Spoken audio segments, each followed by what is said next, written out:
A Rádio USP apresenta USP Analisa. Meia hora analisando assuntos atuais que envolvem a vida do cidadão e da universidade, sempre com um convidado especial. USP Analisa.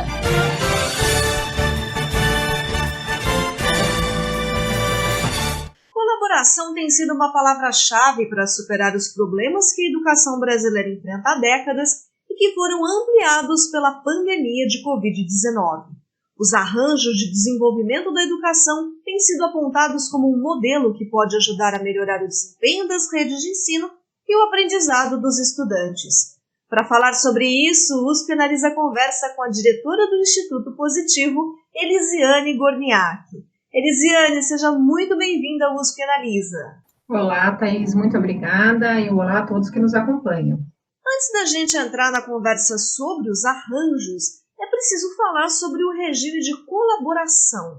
Ele é preconizado pela Constituição Brasileira e também pela Lei de Diretrizes e Bases da Educação para a implantação de políticas públicas educacionais. Explica para a gente o que é esse regime de colaboração e qual a importância dele para a implantação dessas políticas públicas educacionais. Antes mesmo da gente falar de regime de colaboração, acho que é importante a gente lembrar a organização política e territorial do Brasil. A gente optou por instituir um modelo de federalismo. E o federalismo, ele tem basicamente duas garantias essenciais que precisam existir. Primeiro, uma garantia de autonomia dos entes, então dos municípios, estados, Distrito Federal e da União, mas ao mesmo tempo a interdependência. Então, isso faz com que, quando você tem um país que divide essas responsabilidades, você torna, o governo nacional e o subnacional corresponsável pelas políticas públicas no Brasil. Então, é importante que haja um mecanismo que interligue essas partes autônomas, e gerem essa interdependência. Bem, dito isso, vamos para o regime de colaboração. Ele é um termo exclusivo da política educacional. E ele foi colocado na nossa Constituição, e também colocado na LDB, como você bem colocou, justamente para garantir que haja uma interligação entre os sistemas de ensino, para que haja uma organização e uma consecução das políticas educacionais. Então, eu vou te dar um exemplo. Quando o governo federal, por exemplo, lança um programa de alfabetização, que é papel dele fazer esse trabalho de assessoria às demais redes, cada rede tem uma peculiaridade. Então, tem umas que podem ter acesso à internet, outras não. Ter profissionais que ajudem os professores, outras não. Então, o regime de colaboração é compreendendo as redes, dialogando com as redes, criar programas que as atendam, e criem essa possibilidade de o Brasil ter uma educação de maior qualidade, apesar da autonomia dos entes. Então, o que são os arranjos de desenvolvimento da educação?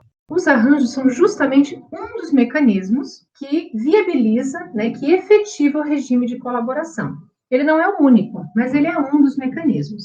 Agora, o que é exatamente ele? Como que a gente pode conceituar? Os arranjos, eles representam um modelo de associativismo de municípios que estão próximos geograficamente, como se fosse um trabalho de rede, em que juntos eles buscam trocar experiências e construir soluções conjuntas para superar os desafios de educação.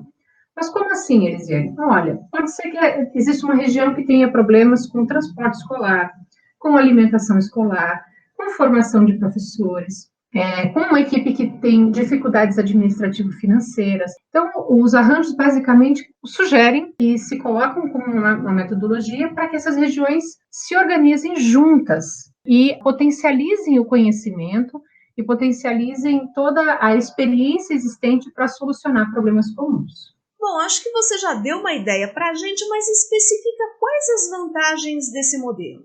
É importante dizer que, geralmente, quem são os municípios que optam por trabalhar em arranjos? Nós temos alguns estudos que mostram que mais de 70% dos municípios que optam são de pequeno porte, com menos de 20 mil habitantes. Quando a gente soma os de pequeno e médio porte, eles chegam a quase 90% dos municípios. O que representa um município de pequeno porte? Geralmente são municípios com poucas equipes técnicas destinadas para a área de educação. É um município que muitas vezes não consegue gerar sua receita própria para ampliar os recursos de educação. São municípios em que, não tendo pessoas, muitas vezes não tem todo o conhecimento existente para operar a rede, e isso impacta diretamente na qualidade de serviço ofertado lá na ponta, para todas as crianças e para todos os estudantes. Então, quando você olha qual é a vantagem, quando você me pergunta qual é a vantagem, às vezes um secretário de educação que está trabalhando sozinho, quando ele se reúne com 5, 6 secretários, outros secretários de educação, ele ganha 5, 6 novos colaboradores para a prática dele. Fora que nos arranjos, geralmente você não tem só dirigentes municipais, você tem as equipes técnicas das secretarias. Então, você ganha um time de consultoria para o teu trabalho, né? Então, quais são as principais vantagens de forma direta? Potencializa a aprendizagem, o ganho de informação, a velocidade do conhecimento que é gerado naquela região e a possibilidade de implementar programas comuns em que uma região acessória outra que tem mais desafios, faz com que a oferta e a provisão da educação sejam melhoradas ao longo do tempo. E como que se dá a implantação desses arranjos? O que os municípios precisam fazer? Eu achei interessante que você falou sobre os municípios de pequeno e de médio porte. Tem alguma diferença de implantação em cada um deles? A última resolução que foi aprovada do Conselho Nacional de Educação, que foi em dezembro de 2020, ela inclusive traz as diretrizes operacionais. Como que deve ser a criação e a implementação de um arranjo? Tanto do ponto de vista da qualidade, ou seja, como que pode proporcionar melhores resultados, quanto do ponto de vista normativo e legal, né, para que os municípios se mantenham dentro da legalidade. Geralmente, como que eles iniciam? Eles iniciam com um diagnóstico territorial, que é super importante, porque cada rede conhece muito a sua infraestrutura, a sua realidade, os seus dados. Mas quando você se associa ao grupo e você vai ter um olhar territorial, você começa a entender quais são as fragilidades comuns e as potencialidades comuns. Então, geralmente, o primeiro passo é fazer esse diagnóstico.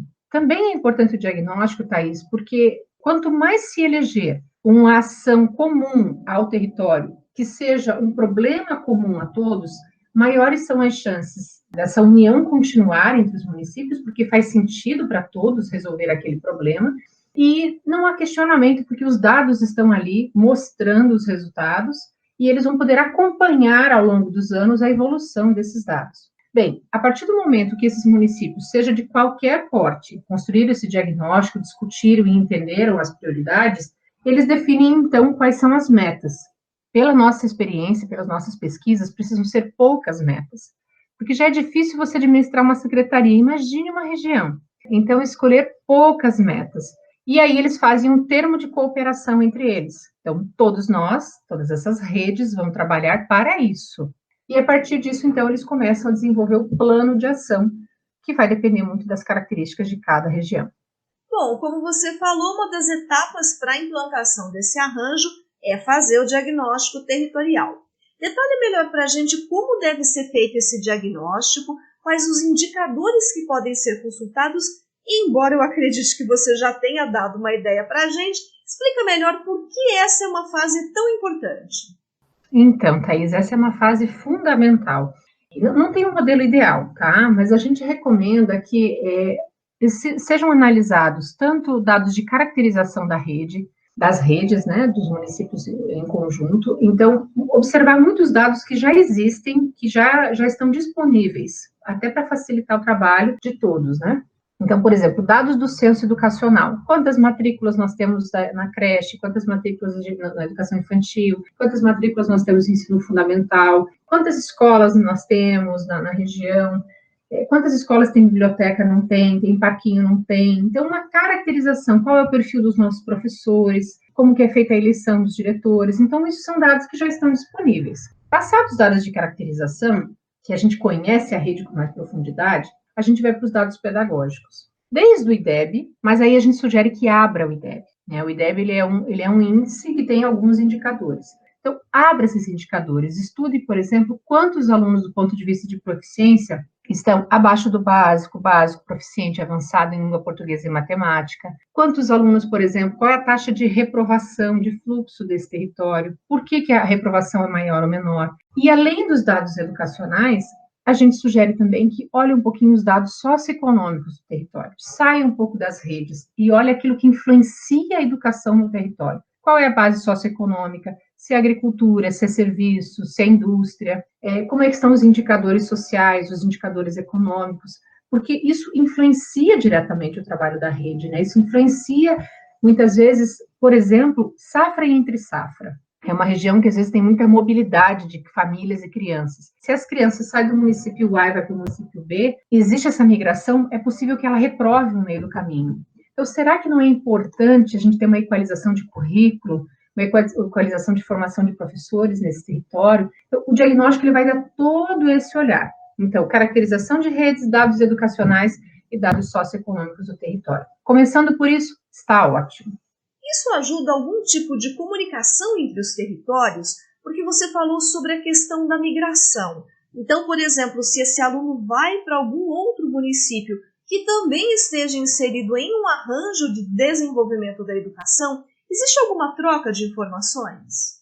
Exatamente. Quando o diagnóstico ele é realizado, e a gente sugere que, assim, ou alguém de alguma das redes se debruce para poder produzi-lo, ou convide uma instituição de ensino superior que tenha esse conhecimento, e, num primeiro momento, esse diagnóstico seja estudado por todos, compreendido pelos dirigentes municipais e pelas equipes das secretarias, né? Porque, a partir disso, você consegue entender aquilo que são dificuldades da sua rede e aquilo que são dificuldades do território. E aquilo que, muitas vezes, você não vai conseguir resolver sozinho. Então, o diagnóstico, além de ele produzir uma forte comunicação e um forte entendimento da região em relação aos fenômenos que interferem nos seus resultados, eles também provocam uma reflexão que é a mais importante, e é a seguinte: o que é que nós só vamos conseguir ter bons resultados se trabalharmos em conjunto? Talvez eu não tenha equipe, talvez eu não tenha conhecimento, talvez eu não tenha recursos, mas eu tenho esse grupo aqui que pode me apoiar, e eu posso buscar apoio também de outras instituições, Ministério da Educação, Undime, Secretaria Estadual de Educação, alguma instituição superior de ensino superior, alguma instituição do Sistema S. Quem é que pode me ajudar? E aí, pensando nesse conjunto, né, com quem eu consigo contar para trabalhar e resolver essas minhas dificuldades.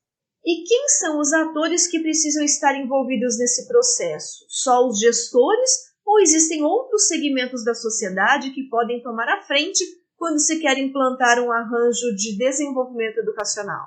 Então, as primeiras pessoas a estarem à frente são os dirigentes municipais de educação e as equipes técnicas das secretarias. É importante que as equipes estejam presentes também, né? Os coordenadores pedagógicos, as equipes administrativas. Também é importante que os prefeitos validem toda essa iniciativa, né? Porque esse termo de cooperação, baseado no plano de ação, precisa ser validado pelos prefeitos. E aí, dependendo do foco que vai ser dado nesse planejamento, que esse diagnóstico apontou e as metas do território, novas equipes se integram. Então, por exemplo, quando o território quer resolver um problema administrativo financeiro, geralmente eles recorrem e chamam para o grupo secretários da área de finanças, secretários da área da administração, contadores públicos. Quando vai para uma outra linha, por exemplo, a pedagógica, precisa envolver os professores, os coordenadores pedagógicos. Então, quando é um problema de, por exemplo, reprovação, eles geralmente chamam os conselhos tutelares, os conselhos municipais de educação. Então, depende muito, Thaís, de qual é o foco que vai ser dado para esse trabalho territorial. Mas também é uma outra possibilidade. Na própria homologação pelo Ministério da Educação dos arranjos, fica claro que esse é um trabalho de rede, não só da rede da escola, mas um trabalho de rede com a sociedade. Nós temos exemplos, Thaís, de redes que fizeram programas grandes de formação de professor, mas a região não comporta, muitas vezes, espaços físicos. Então, ele consegue, por exemplo, o auditório de uma indústria. Às vezes, ele precisa, por exemplo, de um trabalho de comunicação. Ele chama uma assessoria de imprensa que faz um trabalho voluntário, enfim, com as famílias, né, para as crianças não se evadirem da escola. Então, pensar numa comunicação mais criativa. Então, o arranjo, ele permite que, além daqueles que estão dentro da rede e que são os tomadores de decisão, são gestores públicos, possa se fazer parcerias, desde que, obviamente, sigam, né, o modelo de parceria já preconizado pela legislação, e possa ter colaboradores de fora contribuindo. E como que está a aplicação desses arranjos no Brasil? Ele é um modelo bastante difundido ou ainda falta um estímulo maior para que eles sejam implementados em grande parte do país?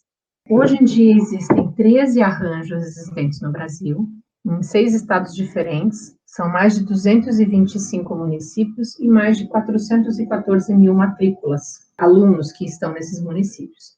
Este ano estão surgindo mais 11 arranjos, que vão se unir aí mais 464 mil matrículas. Então, é um modelo que ele vem crescendo lentamente no Brasil, mas ele vem crescendo com força, isso que é mais importante, né? A gente vê uma estrutura de qualidade nesse trabalho que vem sendo desenvolvido por esses municípios. E isso tem muito a ver também com a quantidade de responsabilidade que os municípios vêm assumindo, né, perante a política educacional brasileira.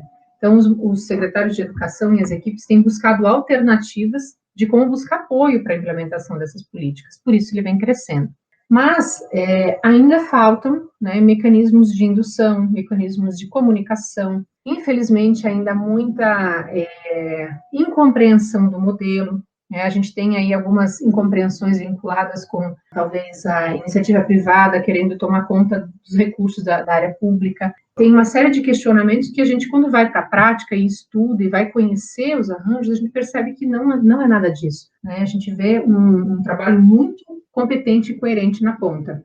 Então, a gente vê esses arranjos crescem em maior número que os consórcios hoje, proporcionalmente, mas porque ele justamente dá conta de alguns pontos que efetivamente esses secretários têm buscado resolver. Daqui a pouco a gente vai falar sobre essa diferença entre consórcio e arranjo para o pessoal entender melhor, mas antes eu queria que você comentasse quais os principais resultados que vocês observaram entre os arranjos que já existem. Bem, é bem interessante essa sua pergunta, porque a gente enxerga resultados de processo e a gente enxerga resultados de impacto. E eu vou separar eles um pouquinho, porque na educação as coisas não acontecem tão rápido, né? Ela depende de um tempo maior, né? Todos que trabalham com educação sabem disso, né? Então, se a gente for olhar os resultados de processo, né? A gente tem, por exemplo, arranjos que conseguiram, por exemplo, resolver problemas de financiamento.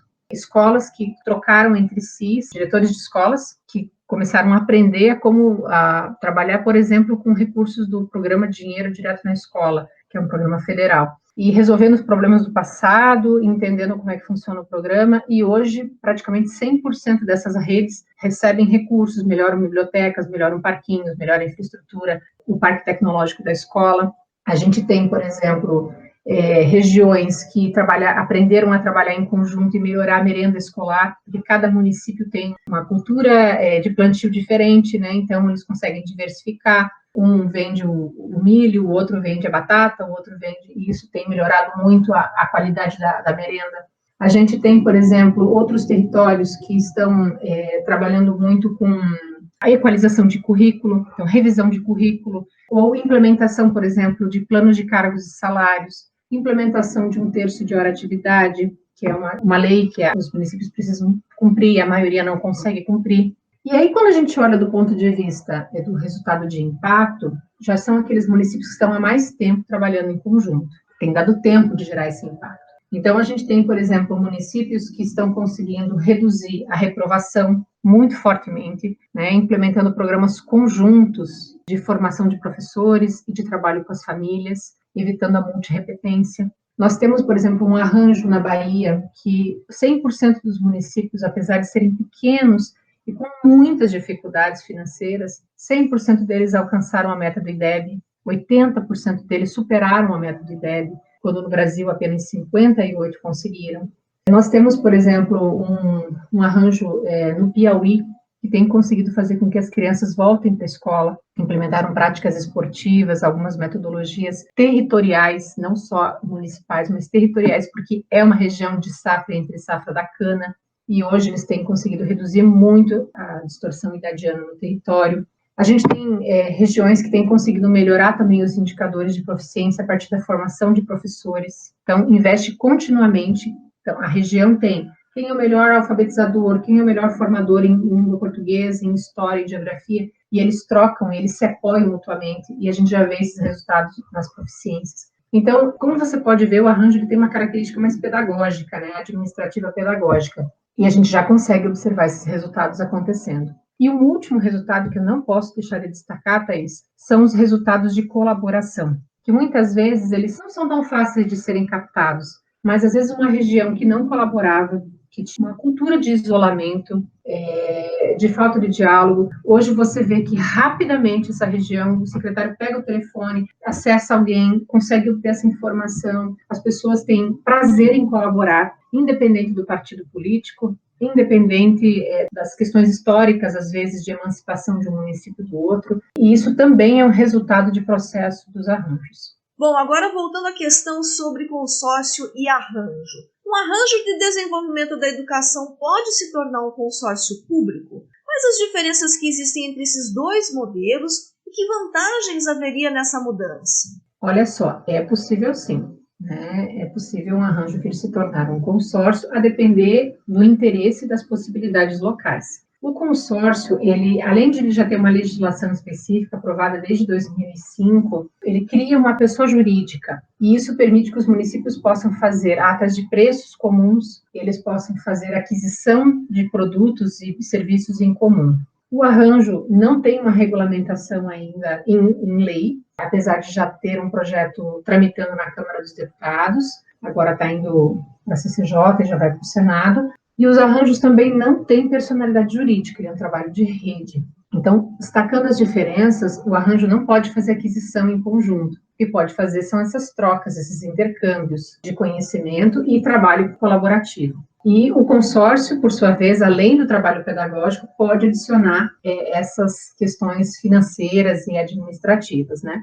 Já aconteceu, a gente tem casos de arranjos que começaram implementando suas ações e entenderam que para ampliar o seu trabalho ou para ter maior impacto, precisariam constituir um consórcio. Então, a gente já viu essa experiência na Bahia, em Santa Catarina, em 2 arranjos distintos, mas isso depende, Thaís, da capacidade institucional do território. Tem muitos municípios que não conseguem gerar receita para o seu próprio município, não conseguem gerar receita para poder manter uma estrutura de um consórcio. Geralmente tem que ter uma equipe especializada, né, para fazer esse trabalho. Então, depende da infraestrutura e depende da necessidade local. Tem alguns que dizem, olha, eu quero ser arranjo, e eu quero permanecer como um arranjo e para mim tá bom. Tem outros que vão para uma outra linha, e tá tudo bem. E uma das coisas que a gente destaca nesse contexto, Thaís, é que, assim, o Brasil é muito diverso, né? A gente é um país muito heterogêneo. A gente não pode ter apenas um mecanismo de regime de colaboração. A gente tem que ter muitos mecanismos que deem conta da diversidade das peculiaridades locais.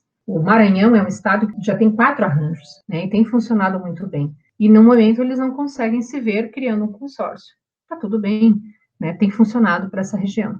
São mecanismos distintos, com peculiaridades distintas, e que vão aumentando o grau de complexidade do regime de colaboração. Perfeito, Elisiane. E pensando no contexto pós-pandemia, de que forma os arranjos favorecem a superação das dificuldades de aprendizagem que foram trazidas por ela? Pois bem, Thaís, a gente acompanhou isso bem de perto, né, estudando e analisando como os municípios se comportaram trabalhando em conjunto, né. Tanto o contexto da pandemia como o pós-pandemia que você perguntou, eles trazem camadas de complexidade para a gestão pública. São muitas mudanças, como vocês sabem, na área pública tudo precisa ser normatizado e regulamentado, precisa ter equipes que rapidamente compreendam o fenômeno, transformem isso num projeto, numa ação, numa política, numa decisão, e normatize isso. E aí vem o desafio da execução. Com a pandemia, o que a gente observou é que os municípios que estão organizados em colaboração, eles conseguem resolver as dificuldades e as dúvidas muito mais rápido, porque eles têm um grupo de assessores e às vezes conseguem atrair mais rápido pessoas de fora que são especialistas ou que conhecem de determinados temas que são importantes ou que têm informações que a região não tem, que não sabe implementar. Então, hoje, por exemplo, a gente vê regiões como no Rio Grande do Sul, que tem um arranjo, que tem trocado muito sobre ações de ensino híbrido, então, metodologias de trabalho ativo,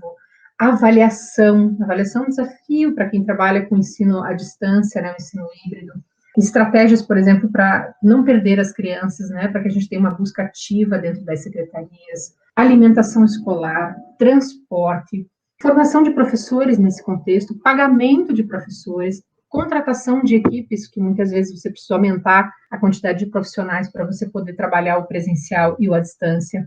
Basicamente, o que a gente percebe é que, nesse contexto, existem mais dúvidas, existem mais perguntas do que respostas, os municípios que estão trabalhando em conjunto conseguem rapidamente se ajudar, se apoiar, emprestar decretos, trocar informações, entender o contexto, aplicar a sua realidade, e isso faz com que o aluno, o estudante, a família, seja muito mais rapidamente atendido. A rede esteja muito mais rapidamente preparada para que aquele aluno possa receber uma educação mais estruturada, de melhor qualidade, com mais informação, né? Isso é fundamental para que a gente não perca mais alunos, para que os alunos continuem entusiasmados, né? Querendo ir para a escola, querendo estudar. E os nossos professores também tenham a assessoria que merecem para que possam executar da melhor forma o seu trabalho. Então, no contexto pós-pandemia, a colaboração ela precisa se intensificar. Aonde a gente viu isso se intensificando, a gente vê melhores resultados. Aonde a gente viu o isolamento predominando, ele pode trazer mais e mais dificuldades. E aí eu queria adicionar um ponto, Thaís, se você me permitir. Eu havia comentado que a gente percebe que os municípios têm assumido cada vez mais e mais responsabilidades do ponto de vista da política educacional. E eu vou trazer alguns exemplos aqui. Por exemplo, o Brasil aprovou a nova lei do ensino médio para ser mais atrativo, que a gente tenha melhor qualidade, e aprovou os percursos formativos. Então, hoje o aluno pode, né, buscar, eu quero entender mais sobre a área de exatas, biológicas, línguas. Só que um município pequeno, que às vezes tem 5, 6 escolas, não consegue ofertar todos esses percursos formativos. E ainda mais no contexto pós-pandemia, que o ensino híbrido veio para ficar. Como que eu tenho uma equipe especializada? Então, nessa própria regulamentação do Conselho Nacional, que foi aprovada em dezembro do ano passado e homologada agora pelo Ministério da Educação, ela sugere que os municípios trabalhem em conjunto e cada um pode oferecer se especializar no percurso formativo. Uma outra questão, por exemplo, é a educação de pessoas com deficiência, de crianças com deficiência. Às vezes, um município pequeno não consegue ter uma equipe multidisciplinar, uma escola bem equipada, para promover todos os estímulos que a criança precisa. Agora, se um território se une, constrói uma escola e todos se beneficiam desse espaço, fica mais barato e fica também, muitas vezes, um serviço melhor entregue a essas crianças e essas famílias, promovendo o melhor desenvolvimento interdisciplinar dessas crianças. Então, pensar em regime de colaboração, pensar a educação em regime de colaboração, tem sido fundamental. E a gente vê essa agenda ganhando espaço no Brasil. A gente vê novas legislações vindo aí, a gente tem uma discussão de Plano Nacional de Educação, a gente tem essa legislação dos arranjos, e a gente vê uma série de normatizações acontecendo. E, de fato, elas precisam acontecer. Esse é um tema que precisa ganhar força, ser mais estudado e na ponta, para que a gente possa aprender com essas experiências, né? E evitar as narrativas que muitas vezes vão na contramão de todo esse esforço que os nossos dirigentes municipais têm feito e as equipes de educação no Brasil afora. E para finalizar o nosso programa, Elisiane, quais são, na sua opinião, as perspectivas para os arranjos de desenvolvimento da educação? Você acredita que pode haver uma maior adesão a esse modelo no cenário pós-pandemia? Com certeza. Eu acho que por todos esses pontos trazidos, a gente já vê esse movimento acontecendo com esse crescimento, e esse movimento ele advém de, acho que, duas forças. Uma primeira força que é essa maior responsabilização dos municípios, e a outra força é que a necessidade aliada à comunicação, ou seja, as pessoas conhecendo mais o mecanismo, tem feito com que esses secretários de educação conheçam os arranjos. A gente costuma dizer, pela nossa experiência viajando pelo Brasil, que o maior inimigo para ampliar o número de arranjos no Brasil é o desconhecimento. Quando as pessoas conhecem o modelo e passam a entender a possibilidade local e territorial de implementá-lo e observar quão seguro do ponto de vista normativo ele está, embasado, como você falou, Constituição, LDB, Plano Nacional de Educação, ele vem ampliando essa possibilidade de criar novos arranjos no Brasil. E depois, consórcios também. Bacana, Elisiane. Bom, a gente espera que esse programa ajude a esclarecer as pessoas a respeito desse importante modelo que pode ajudar muito os municípios. O USP Analisa de hoje fica por aqui. Até a próxima semana. Você ouviu USP Analisa, um programa da Rádio USP Ribeirão em parceria com o IEA, Instituto de Estudos Avançados, Polo Ribeirão Preto. Produção do Serviço de Comunicação Social da USP e do IEA. Coordenação, Rosimeire Talamone. Apresentação, Thaís Cardoso.